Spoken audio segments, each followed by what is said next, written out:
everyone. Thank you for watching my videos over the last few weeks.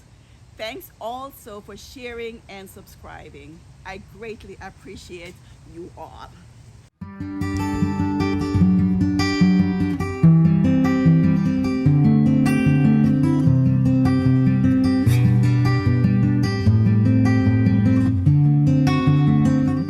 I am sure that some of you are curious as to who I really am. After all, I am a newcomer to YouTube. You've seen my face, you've heard my voice, you've heard me talk about my spiritual walk with God, my many dreams, and my books. But you may still be asking, who is Gwendolyn Cotterell-Eidukonis? Where did she come from? What makes her tick? Well, here goes. I was born on the island of Jamaica in the West Indies. My parents were both small farmers. My mom was also a seamstress and sold clothes for people in our hometown. I am from a very large family. I have 4 brothers and 6 sisters. I had 5 brothers, but one of them died several years ago from lung cancer. He was a chain smoker, unfortunately. I moved to the United States over 25 years ago and have since become an American citizen. I got married in October 2005 to Steve Eidukonis, and together we have a beautiful and precious daughter, now 14 years old. Steve and I are a biracial couple. Steve is white, I am black, and our daughter is mixed. The fact that you're watching this video right now tells me that you would have seen in the intro a picture of Steve and me together on our wedding day. You would have seen also a picture of us together with our daughter when she was only a toddler. Steve and I recently celebrated our 16th wedding anniversary on October 22nd. Many years ago, long before I met my husband, I gave birth to another daughter who unfortunately was born with Down syndrome and a hole in her heart. When she was just 1 month old, she caught the RSV virus, a respiratory infection, from another child and was admitted in the hospital.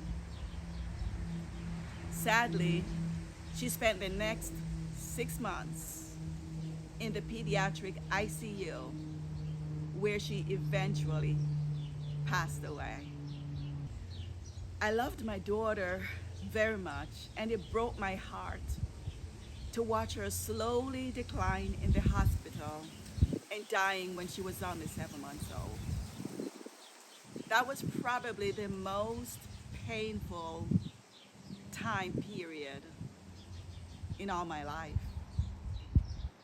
It's still very difficult for me to talk about it without tearing up, so I won't go into too much details here. I have, however, shared details about my daughter and her illness in my first book, Beholding His Glory, A Journey Side by Side with Jesus. Her name was Brenda. I'm encouraging you to get a copy and read the full story for yourself. When I first came to this country many years ago, I had high hopes for the future, but nothing went as planned.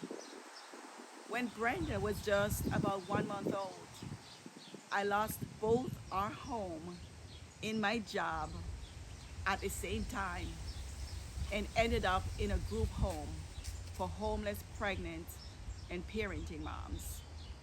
This was where she caught the RSV virus. About a year after the death of my daughter, I got a job at the same nonprofit agency that provided us shelter almost 2 years earlier.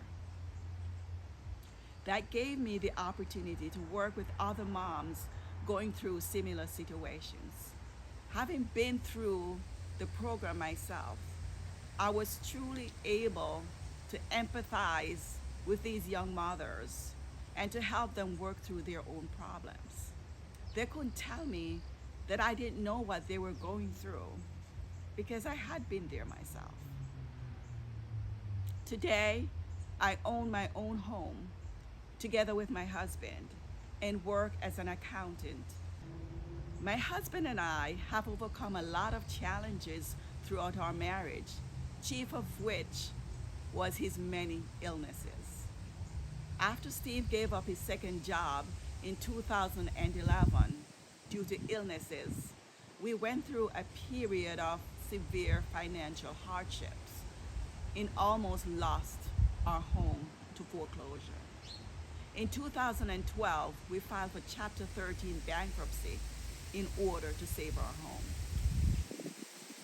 Today, we are still living in our own home and are completely up to date with all our monthly mortgage payments and giving God all the glory. We're not rich by any means, but our God is faithful to supply all our needs. Jesus is at the center of our marriage, and that makes all the difference. I published my first book in September 2015. My second and third books were published in July and August 2017. I am currently working on a fourth book, but have no idea at this point how soon it will be completed. My first book was inspired by my many dreams of Jesus and some thought-provoking questions in Bible study at church one Sunday morning. I continued my inspired writing and poured out the joys of heaven, part 1 and part 2, after the voice of Jesus came to me in a dream saying, I have placed some books inside of you. You will need to vomit them out. That's all for now, folks. I will see you in the next video. Thanks for watching, and may the grace